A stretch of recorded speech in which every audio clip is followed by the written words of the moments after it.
प्रश्न है कि जिन संतों के नाम के आगे जगत गुरु या 1008 यहाँ महामंडलेश्वर लिखा होता है उसका क्या अर्थ है, ये क्यों लगाया जाता है, कृपया बताएं।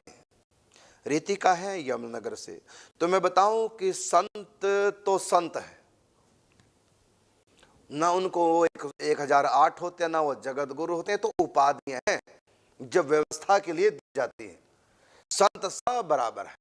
जिनको जगत गुरु की उपाधि नहीं है, जैसे हनुमान प्रसाद पोद्दार जी, पूज्य श्री राधे बाबा, इनको उपाधि नहीं दी गई, इसका मतलब ये नहीं कि ये छोटे संत हो गए हैं। ये इतने बड़े संत है कि बड़े बड़े संत जो अपने आप को जगत गुरु कहते हैं वो भी इनके चरणों में प्रणाम करते हैं, वो भी इनसे सीख रहे हैं। समझना बात की, उपाधियां अलग होती हैं और संत तत्व अलग होता है। तो संत तत्वों से इनका कोई मतलब नहीं, वो तो उपाधियां दी जाती है कि व्यवस्था के लिए। अब बताएंगे क्या उपाधि है। संत तत्व से इनको कोई लेन नहीं, इसका मतलब नहीं जिनके पास ये उपाधि नहीं वो संत नहीं है, या जिनके पास ये उपाधि वो संत ही हो गए, ये भी कोई रूल नहीं है। जो पूर्ण संत नहीं है उनको भी उपाधियां मिल सकती है, इनमें से कुछ। एक संतों की व्यवस्था है, एक मान दिया जाता है। अब इसमें जगत गुरु की उपाधि, आजकल तो कई अनाधिकार व्यक्ति अनाधिकार चेष्टा करते हैं, अपने नाम के साथ जगत गुरु लगाते हैं।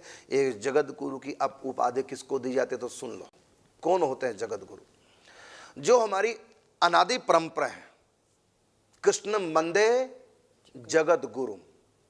तो जगत के गुरु कौन है, मैं रहस्य बता रहा हूं जगत गुरु का। जगत के गुरु कौन है, परमात्मा। शंकर जी को भी जगत गुरु कहा गया है, शेषनाग को भी जगत गुरु कहा गया है, और श्री कृष्ण, कृष्ण वंदे जगत गुरु। तो भगवान श्री कृष्ण अर्थात परमात्मा ही संसार को ज्ञान देने वाले और ज्ञान स्वरूप हैं, ज्ञान के प्रदाता हैं, सबको जानने वाले हैं। सारी सृष्टि का उनको ज्ञान है, हर चीज का ज्ञान है। गुरु का मतलब ज्ञानवान। तो सब कुछ जिनका, पूरे जगत का, ब्रह्मांडों का सब कुछ जिनको ज्ञान है उन्हीं को कहते हैं जगत गुरु। और जगत गुरु कौन है, कृष्णम वंदे जगत गुरु है श्री कृष्ण। फिर उन श्री कृष्ण ने, उन परमात्मा ने संतों को ज्ञान दिया है कि आज से ये ज्ञान मैं नहीं दूंगा, आज से ये ज्ञान तुम दोगे। दीक्षा, शिक्षा, तीन तत्व है, प्रकृति अर्थात माया, आत्माएं और परमात्मा, तीन ही तत्व है। इन तीन तत्वों का ज्ञान जगत गुरु परमात्मा ने, चाहे राम रूप में, चाहे नारायण रूप में, चाहे कृष्ण रूप से, तो इन तीन तत्वों का पूरा ज्ञान परमात्मा ने दिया। तो पूरा ज्ञान तो परमात्मा के पास है, इसलिए वो जगत गुरु कहलाए। लेकिन संसार को जितने ज्ञान की आवश्यकता, जिससे उनका कल्याण हो जाए, उतना ही ज्ञान, पूरा नहीं, पूरा तो जगत गुरु श्री कृष्ण कोई हो ही नहीं सकता, लेकिन पूरा ज्ञान तो संसार को चाहिए नहीं, न आवश्यकता है। जितने से जीव का कल्याण हो जाए, माया के बारे में, प्रकृति के मतलब प्रकृति के बारे में, आत्मा के बारे में और अपने बारे में, परमात्मा के बारे में, इन तीन तत्वों के बारे में पूरी जानकारी तो परमात्मा को कोई और जान ही नहीं सकता, इसलिए सच्चे जगत गुरु भगवान ही है। लेकिन इस संसार वालों को कल्याण के लिए जितने ज्ञान की आवश्यकता, उतना ज्ञान जगत गुरु परमात्मा ने जिनको दिया, तो वो प्रथम जगत गुरु।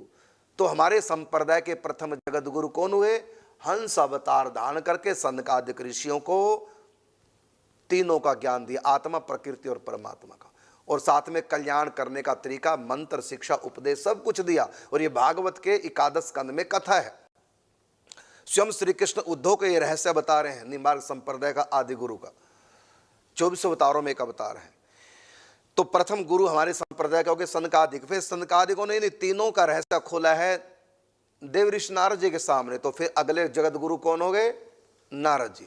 फिर देव ऋषि नारद जी ने ये ज्ञान कलयुग के प्रारंभ काल में नीम गांव में, इसी गोवर्धन में, स्वयं देव ऋषि नारद जी, निम्बार्काचार्य जो सुदर्शन चक्र अवतार थे, और सखी भाव से भावित होकर रंग देवी उनके भीतर भावदेह में, और तो देव ऋषि नारद ने ये तीन तत्वों का पूर्ण ज्ञान, जितना आवश्यकता है जीव के कल्याण के लिए, उतना ज्ञान दिया है निम्बार्काचार्य जी को। तो फिर ये गुरु कौन बन गए, निम्बार्काचार्य जी। और उनको कहा अब मानवों के लिए ग्रंथ लिखो और इसका प्रचार करो, प्रस्थान त्रय की टीका लिखो, और ये तीन तत्वों के ऊपर, प्रकृति, आत्मा और परमात्मा, तीनों का तत्व, तीनों का संबंध, इसके ऊपर पूरा गीता से आदि ग्रंथों से और पूरा भाषा लिख करके समाज में प्रचार करो। और इस सिद्धांत का नाम हो गया भेदा भेद सिद्धांत या भिन्ना भिन्न सिद्धांत। तो निम्बारकाचार्य जगत गुरु। अब ये जगत गुरु, उनके बाद फिर दूसरा संत फिर गद्दियों पे बैठे, सब के सब जगत गुरु कहलाते हैं। और समझ गए जगत गुरु, उनको जगत गुरु कहते हैं। परमात्मा ने जिनको जगत गुरु उपाधि परमात्मा के इंसान की नहीं, तो परमात्मा ने अपनी उपाधि उनको दे दी कि अब से तुम जगत गुरु हो, अर्थात तुम ये ज्ञान दोगे। तो ये चार संप्रदाय के चार जगत गुरु हुए। ऐसी चार संप्रदाय, और ऐसी रामानंद संप्रदाय, वहां भगवान राम जी से मंत्र चला है तो जगत गुरु कहलाया। आगे परंपरा में सभी जगत गुरु, लेकिन इस मृत्युलोक में रामानुजाचार्य जी से ये बहुत विस्तार को प्राप्त हुआ, तो प्रसिद्धि मिल गई रामानुजाचार्य जी को, रामानंदाचार्य जी को, सॉरी। तो रामानंद, इसका नाम हो गया रामानंद संप्रदाय। हमारे संप्रदाय का नाम होगा निम्बार्क संप्रदाय। ऐसी जगत गुरु भगवान नारायण ने शिक्षा दीक्षा तीनों के बारे में प्रकृति को बताया। लक्ष्मी को श्री कहते हैं, लक्ष्मी को, और उन्होंने आगे करते करते रामानुजाचार्य जी तक ये ज्ञान आया, तो वो सब जगत गुरु कहलाए हैं। और अब तक, और जो इस गद्दे बैठते हैं उनको उसी नाम से, हमारे संप्रदाय की गद्दी पे जो भी अब तक पीढ़ी दर पीढ़ी संत बैठे हैं, उनको सबको निम्बारकाचार्य जी पीठ कहा गया है। निम्बारकाचार्य सबको उसी रूप में। ये तो हो गए जगत गुरु। ये तो वैष्णव के बारे में बताया। ऐसी भगवान श्री कृष्ण ने तीनों का ज्ञान दिया है ब्रह्मा जी को, और ब्रह्मा से ज्ञान होता होता माधवाचार्य जी के पास आया, जिससे आगे गौड़ेश्वर संप्रदाय, इस्कॉन वाले, ये सब इसको ब्रह्म गौड़िया या माधव संप्रदाय बोलने लग गए। तो इसलिए ये भी जगत गुरु हैं इस परंपरा के। और इसी प्रकार भगवान श्री कृष्ण ने रुद्र को ज्ञान दिया है, तो उसे रुद्र संप्रदाय, जगत गुरु शंकर जी रुद्र हो गए। और होते होते वो विष्णु स्वामी जी के पास आया, तो विष्णु स्वामी जगत गुरु। होते होते फिर वल्लभाचार्य जी के पास से सब जगत गुरु कहलाए। इन गद्दियों में बैठने वाले जगत गुरु कहलाए। ये आपको बताया। अब कहीं ऐसे भी हैं जो अनादि परंपरा से दीक्षित ने, ना उनको भगवान ने प्रकट होकर के ये परंपरा दी, और न ही प्रस्थान त्रयी पे भी टीका लिखनी पड़ेगी। अपने सिद्धांत की पुष्टि हमको प्रस्थान त्रयी से करनी पड़ती है। तो प्रस्थान त्रयी पे भी इन सब जगत गुरु ने टीका लिखी है, तभी वो जगत गुरु की उपाधि से शोभित हुए हैं। लेकिन मूल बात क्या है कि जगत गुरु है परमात्मा कृष्ण बने जगत गुरु। वहां से प्रकृति, आत्मा और परमात्मा का ज्ञान प्रारंभ हुआ, इसलिए सब लोग जगत गुरु कहलाए। ये तो हो गया जगत गुरु की बात। अब आजकल क्या, इन गद्दियों पे चाहे कोई भी बैठे वही जगत गुरु।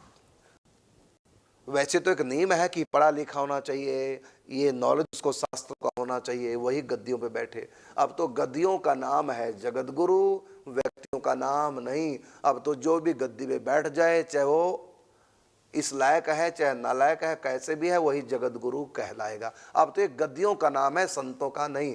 तो उपाधि निम्बारकाचार्य जी तक थी। हमारे संप्रदाय की उपाधि निम्बारक भगवान तक और स्वयं जगत गुरु थे। लेकिन अब जगत गुरु गद्दियां हैं। इन गद्दियों पे जो बैठेगा वही जगत गुरु कहलाएगा। समझ गए ना बात? फिर सुनेंगे। जगत गुरु गद्दी निम्बारकाचार्य जी तक थे। जगत गुरु निम्बारकाचार्य जी तक। उसके बाद उन्होंने जगत गुरु गद्दी का नाम रख दिया। उस गद्दी पे जो बैठेगा वही जगत गुरु कहलाएगा। जैसे प्रधानमंत्री गद्दी है, उस प्रधानमंत्री गद्दी पे जो भी बैठेगा उसी को प्रधानमंत्री। अब वो चाहे लायक बैठे चाहे नालायक बैठे, चाहे देश को विश्व में प्रसिद्ध कर दे और चाहे देश को पटियामेट कर दे, इससे कोई मतलब नहीं, फिर भी वो प्रधानमंत्री ही कहलाएगा। तो वर्तमान की स्थिति तो यही है कि गद्दियों पे जो बैठेगा वही जगत गुरु है। अब चाहे वो उसके लायक है चाहे नहीं, ये बात की बात है, लेकिन वो जगत गुरु है। ये तो मैंने बता दिया जगत गुरु की परिभाषा। इसी प्रकार 1008 ये सम्मान है संतों का। इसी प्रकार महामंडलेश्वर संतों के ऊपर एक व्यवस्था है। संत, फिर ध्यान रखना, संत पने से कोई मतलब नहीं इनका। 1008 हो चाहे महामंडलेश्वर, संत पने से कोई मतलब नहीं। वो भगवत प्राप्ति है या नहीं है, उनको ज्ञान है कि नहीं, ये नहीं। उनके जो काम है, उनकी जो व्यवस्था है, एक व्यवस्था का भार उनके ऊपर दिया गया है, वो महामंडलेश्वर मंडलेश्वर होते हैं। महामंडलेश्वर महंतों के ऊपर मंडलेश्वर, मंडलेश्वर के ऊपर महामंडलेश्वर। ये सब अखाड़ों का व्यवस्था है एक। और इसमें ध्यान नहीं रखा जाता कि पढ़ा लिखा कितना है, व्यवस्था कर सकता है, ये इनकी कितना मतलब लोग इनकी बात मानते हैं, संत कितने इनकी बात को सम्मान करते हैं, ये सब देखा जाता है। उसके हिसाब से ये बात रखी जाती है। तो जैसे हनुमान प्रसाद पोद्दार जी हैं, पूज्य श्री राधे बाबा हैं, इतने बड़े बड़े संत, अब ये तो लेते इन गद्दियों को क्योंकि ये अलग ढंग के हैं। तो ये एक व्यवस्था संत समाज की, और ये 1008 ये सम्मान दे दिया जाता है संतों को, संतों के द्वारा सम्मान देने के लिए ये सब होता है। लेकिन भक्ति से इनका कोई मतलब नहीं। भक्ति तो साधारण है, जिनके पास कोई भी उपाधि नहीं, वो भी बहुत ऊंचे हो सकता है, और ये उपाधियों वाले बहुत नीचे हो सकते हैं। ये कोई संतों की परिभाषा नहीं, ये तो एक गद्दियाँ हैं बस। और एक सम्मान दिया जाता है संतों के द्वारा, अखाड़ों के द्वारा, और ये भी हर व्यक्ति को नहीं मिलता। हाँ, उनके कार्यों को देख करके, उनके परिश्रम को देख करके, उनके रुतबे को देख करके, उनके जीवन को, मर्यादाओं को देख करके ये उपाधियां मिलती हैं। लेकिन भीतर से वो क्या है, इसके कारण से उपाधियां नहीं। वर्तमान में जगतगुरु या 1008 या महामंडलेश्वर, ये उनके अंदर क्या है इसको देख कर नहीं, बाहर उनका प्रभाव क्या है इसको देख करके ये उपाधियां दी जाती है।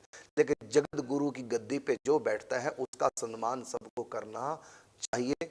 और इसलिए जितने भी, जैसे हमारे अपने संप्रदाय में जितने भी इस पीठ पर बैठे, उनके बाद तो उनको क्या कहा गया कि श्री निम्बार्काचार्य पीठाधीश्वर। निम्बार्काचार्य जी ने क्या है, निम्बार्काचार्य पीठाधीश्वर, अर्थात निम्बार्काचार्य जी तो एक ही है, उसके बाद वो उस पीठ पर बैठने वाले हैं। इसी प्रकार, ये तो मैंने बताया वैष्णव का, इसी प्रकार सन्यासियों में भी है। हमारे आदि जो जगत गुरु हैं वह हैं शंकर भगवान, शंकराचार्य, भगवान शिव के अवतार हैं। ये सन्यासियों के प्रथम जगत गुरु हैं। उसके बाद जगत गुरु उस गद्दी का नाम है। संत का नाम शंकराचार्य जी नहीं है, शंकराचार्य संत तो एक ही, उसके बाद तो शंकराचार्य जी की गद्दी है। भगवान शंकराचार्य जी की गद्दी पे जो भी संत बैठेंगे वही शंकराचार्य जी पीठाधीश्वर कहलाएंगे। वो शंकराचार्य जी नहीं है, शंकराचार्य पीठाधीश्वर हैं। भगवान शंकराचार्य तो एक है, पहले हुए, अब उनकी 4 गद्दी हैं चारों दिशाओं में। अब 4 दिशाओं में, उत्तर में बद्रीनाथ ज्योतिर्मठ में है, दक्षिण में श्रृंगेरी मठ रामेश्वर, और पश्चिम में शारदा मठ द्वारिका, और भारत के पूर्व में गोवर्धन मठ जगन्नाथपुरी। ये 4 दिशाओं में भगवान शंकराचार्य जी के द्वारा 4 गद्दियों की स्थापना हुई। इन गद्दियों पे जो भी बैठेंगे महापुरुष, उन्हीं को कहेंगे जगत गुरु, भगवान शंकराचार्य पीठाधीश्वर। ये सन्यासियों की बात है। और ये गद्दियां साधारण नहीं है, और इन गद्दियों पे कोई साधारण व्यक्ति नहीं बैठ सकता। कुछ शर्तें होती हैं, जबरदस्ती कोई हथिया ले वो अलग चीज है, तो माया का खेल है। नहीं तो चाहे वैष्णव की गद्दियां हैं, चाहे वो सन्यासियों की गद्दियां हैं, इन गद्दियों पर हर व्यक्ति नहीं बैठ सकता। स्पेशल अधिकार मिलता है, और उस योग्य हो तो। अब थोड़ा सा विवाद का विषय, मैं इसको अधिक विस्तार नहीं करूंगा, हल्का सा बताऊंगा। इन गद्दियों पर विवाद भी है, कुछ गद्दियों पर जहां पर अथियाया जाता है, और बस अपने आप को शंकराचार्य स्वयं माने जगत गुरु घोषित किया जाता है। तो ऐसा भी इस समय है, लेकिन उस चीज़ पर हम ज़्यादा नहीं जाएंगे।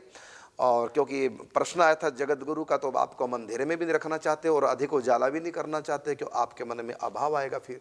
क्योंकि आजकल 1-2 जगह ऐसा भी हो रहा है कि जहाँ पर इतना अधिकार नहीं था, लेकिन बस उनको हथिया लिया है। ऐसा भी सुनने को, पढ़ने को भी मिलता है। लेकिन 4 जगत गुरु वैष्णव के और 4 जगत गुरु सन्यासियों में है। यदि कोई अपने आप को 5वां जगत गुरु घोषित करता है तो ये कोई शास्त्र के द्वारा प्रतिपादित नहीं है। हाँ, किसी को सम्मान में कह दिया, लेकिन नहीं। ऐसी हमारी 4 ही परंपराएं हैं, 4 ही सिद्धांत हैं। 4 संप्रदायों के 5वां कोई सिद्धांत है ही नहीं, है ही नहीं, हो सकता ही नहीं। इसलिए 4 ही जगत गुरु होंगे, 5वां कोई हो सकता नहीं। तो 4 जगत गुरु हमारे वैष्णव में है और 4 जगत गुरु सन्यासियों में। और ये बहुत ऊंची गद्दियां हैं, भगवान की गद्दियां हैं। जगत गुरु का मतलब तो भगवान है। इसलिए भगवान की गद्दी है। अब इन 4 शंकराचार्य जी के अलावा और भी कई अपने आप को जगत गुरु घोषित करते हैं, कई हमारे पास आते भी हैं, सुनते हैं, लेकिन वो प्रमाणित नहीं है।